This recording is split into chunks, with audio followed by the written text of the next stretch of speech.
Hello there, you're watching VNews Bulletin.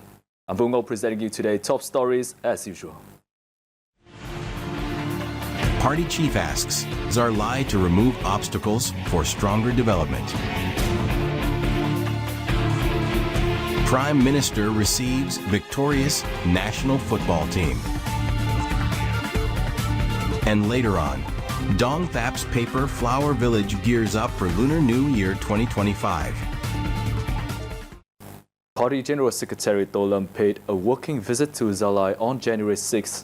Here are the highlights of the party leaders' activities in the Central Highlands province. At a working session with the province's key officials on January 6th morning, the party chief emphasized the determination to turn Zarlai into a prominent locality in the Central Coast and Central Highlands regions.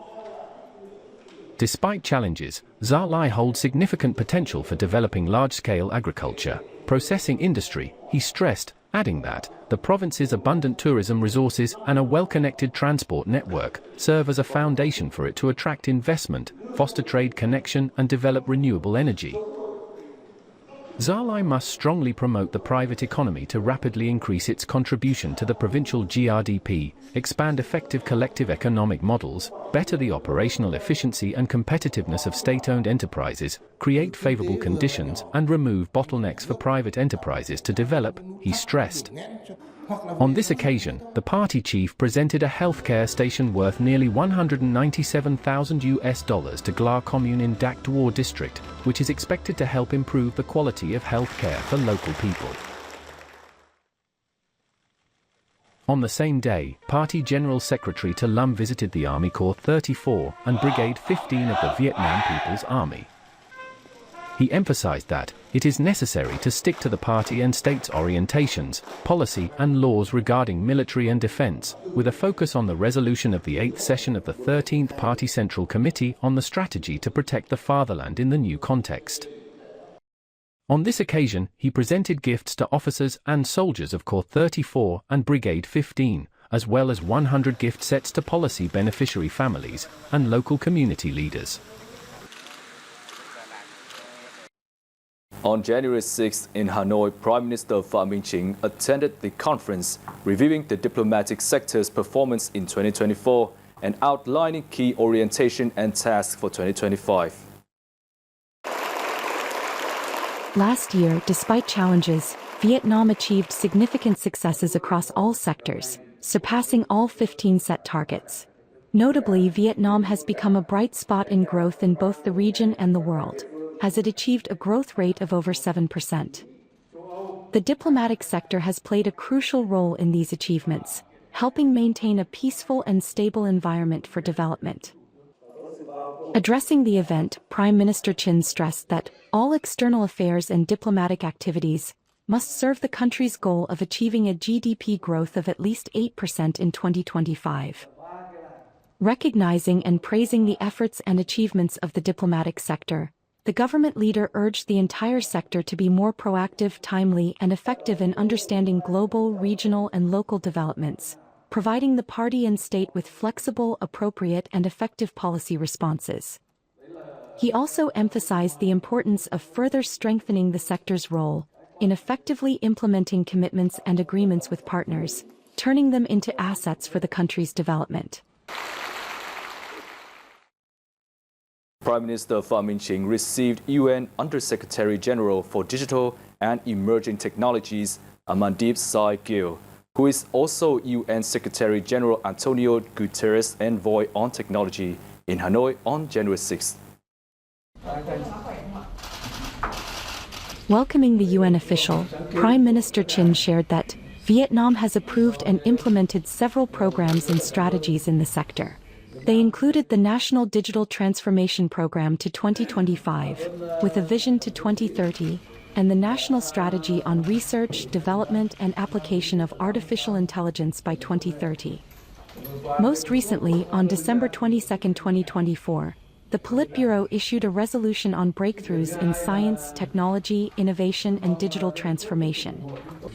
Gill spoke highly of Vietnam's increasingly important role in the development of science, technology, and innovation, particularly in the field of AI.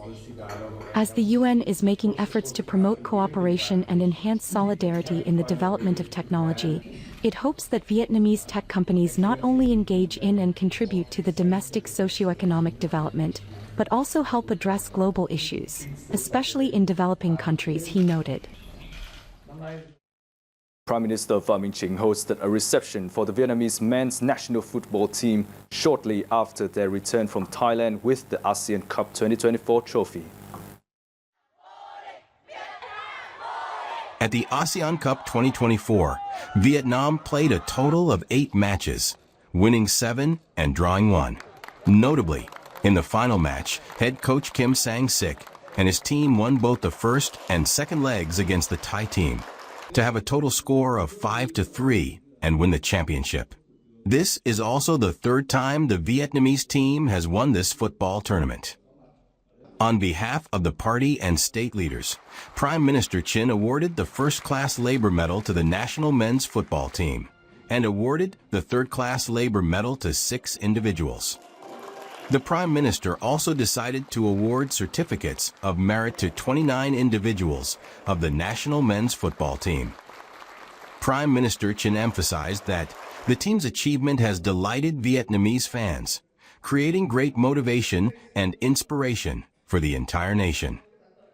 He expressed his hope that the team will continue to train, overcome their own limits to achieve greater victories, reach higher goals, and first of all, the goal of winning the Asian Championship, entering deeply in the World Cup, he noted.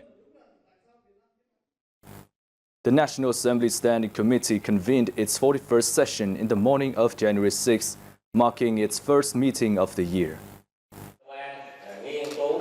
In his opening address, National Assembly Chairman Tran Thanh Mun emphasized the substantial workload ahead in 2025. He highlighted that the first quarter would see an extraordinary session of the legislature at the end of February, aimed at addressing the amendment and enactment of laws and resolutions critical for implementing Resolution number 18 of the 12th Party Central Committee. This resolution focuses on reorganizing the political system in an elite, streamlined, strong, efficient, valid, and effective manner. The top legislator also noted that additional National Assembly Standing Committee meetings may be scheduled to ensure thorough preparations for the extraordinary session. The 41st session, which will span 1.5 days, is set to provide feedback on several draft laws. It will also include discussions on preparations for the 9th extraordinary session of the 15th National Assembly.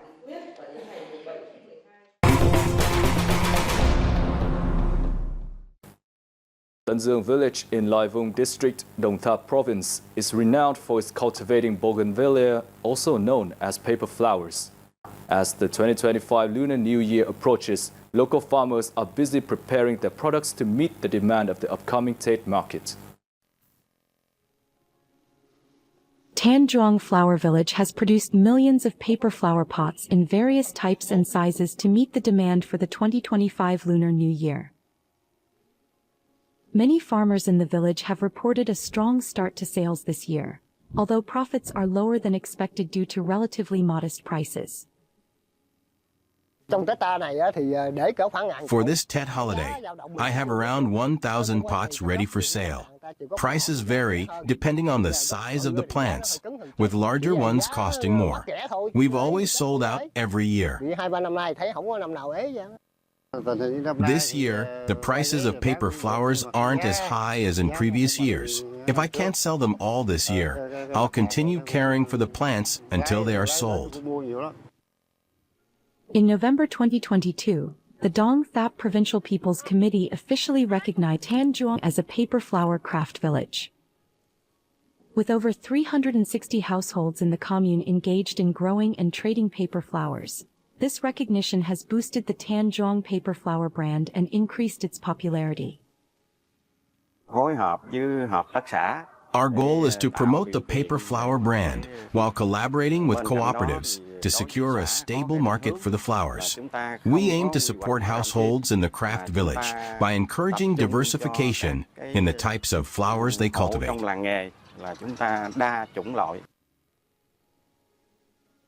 Tan Duong Paper Flower Village's signature products include multicolored flowers, marble flowers, snow purple flowers, and pink sakura flowers. Prices for each pot range from 100,000 Vietnam dongs to over 1 million Vietnam dongs, depending on the variety, shape, color, and size. Each year, the village produces approximately 20 to 25 million paper flower pots, which are distributed nationwide.